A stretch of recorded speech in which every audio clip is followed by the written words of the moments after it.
Good morning, Karen Scholl, Operations Section Chief with the Alaska Incident Management Team, here for your September 29th operational briefing and update.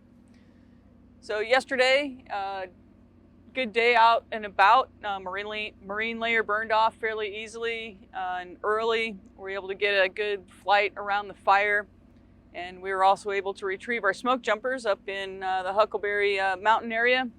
As you guys know, with the rain, they got some snow up there, and so they survived the night and did some mop up and ensuring that the northeastern side of the fire is still in place. And with that rain and snow, it's looking real good up there. We're going to put some more folks in there today, and likely by the end of shift tonight, we'll have a little bit more black line up in this corner. And that will be the extent of what we're looking at on the northeast corner. We're not going to commit people all the way down on the eastern side of this fire. Again, the eastern side of the fire is being held up by natural barriers and also old fire scars. So we're not seeing a lot of movement. We will continue to see smoke in the eastern part of the fire, but not really any forward movement.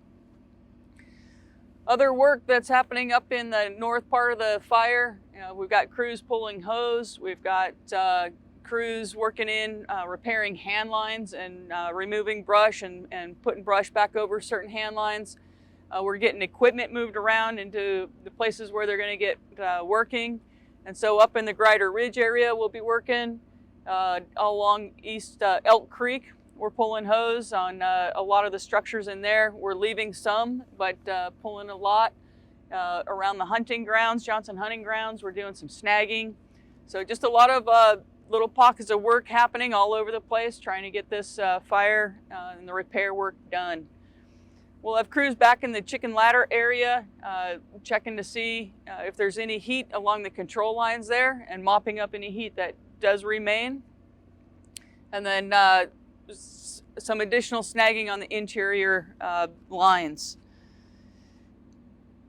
We've got some folks also patrolling again and then helping with the initial attack for the local areas if needed. As we move down towards the west side of the fire and down to the south, much of the same activities in the Tybar area and the Patterson area. Crews continue to grade the roads there, do some snagging on the interior.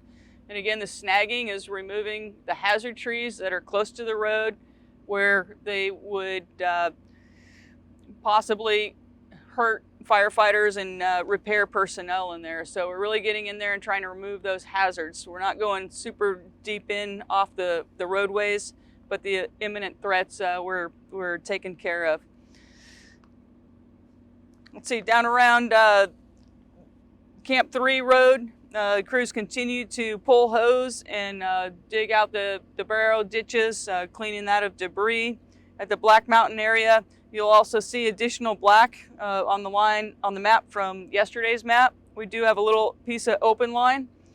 Crew will go back in there today and check for some heat. We did see a little bit of smoke in there on a reconnaissance flight. So they'll be working on that area. And then that'll be about as far as we're going with the black line to the south. This fire down in Woolly Creek is being held up by a previous burn scar. And then we'll be keeping an eye on Woolly Creek itself. All the structures are still there, still standing, still looking real good. But we'll be monitoring any southward progression.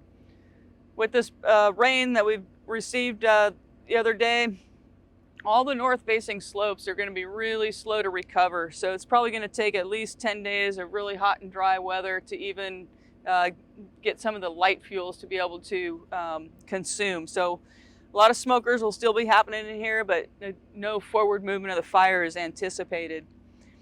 Moving all the way back around, same thing. Fire is being held up. We'll continue to see smokers, but we're not anticipating any forward movement. Out east, we did have some fire movement previous to that rain. It wasn't moving hard or fast, mostly just understory and cleaning up understory brush and fine fuels.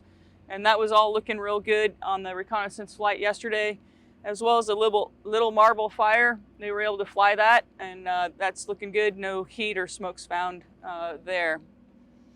Crews will continue again down into the south, pulling structure protection gear and ensuring that all the flagging that we put out and all those different indicators for us, that we're stripping all of that out of the area.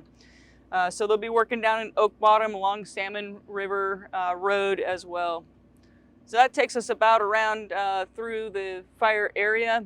All the repair work that we're doing in conjunction with our resource advisors that are out on the fire area, as well as the Karuk tribe liaisons, making sure that we do it right the first time and really paying attention to how we go about the repairs.